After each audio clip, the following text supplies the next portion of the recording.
Hello, this is Father Ken Lau, and welcome to the new episode of Nuggets for the Soul. I would like to share with you a conversation that happened between Mother Teresa and a young priest, and that totally changed the life of this young priest, whose name is Father Angelo Comastri.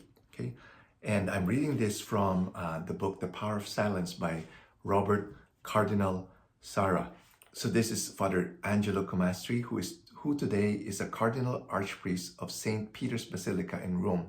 So he recounted this conversation with Mother Teresa in his book, Dio Scrive Dritto.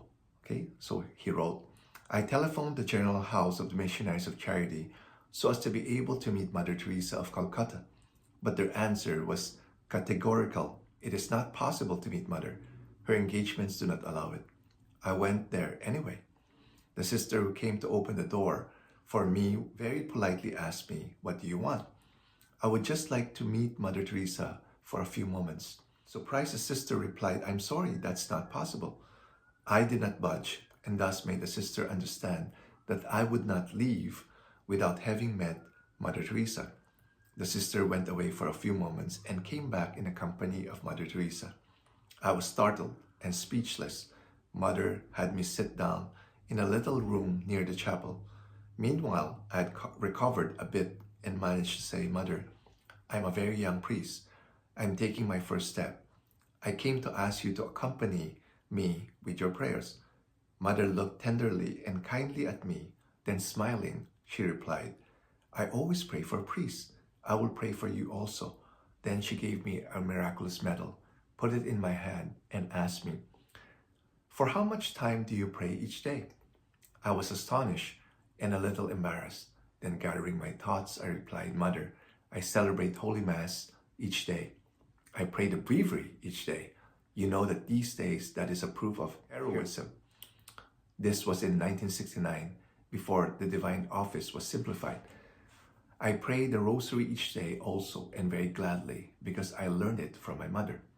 Mother Teresa, with her rough hands, clasped the Rosary that she always had with her. Then she fixed on me her eyes, which were filled with light and love, and said, that is not enough, my son.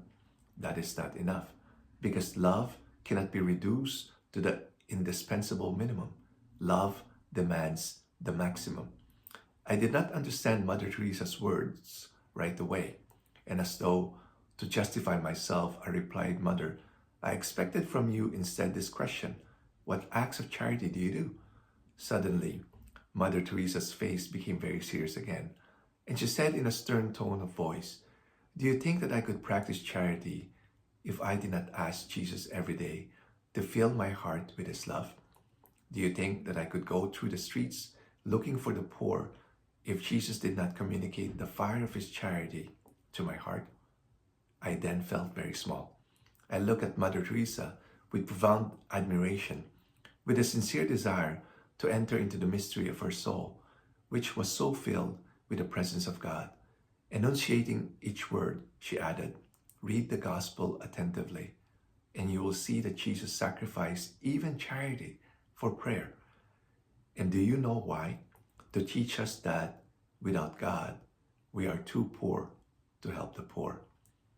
At that time, we saw so many priests and religious abandoning prayer in order to immerse themselves, as they said, in social work. Mother Teresa's words seemed to me like a ray of sunshine, and I repeated slowly in my heart of hearts, without God, we are too poor to be able to help the poor.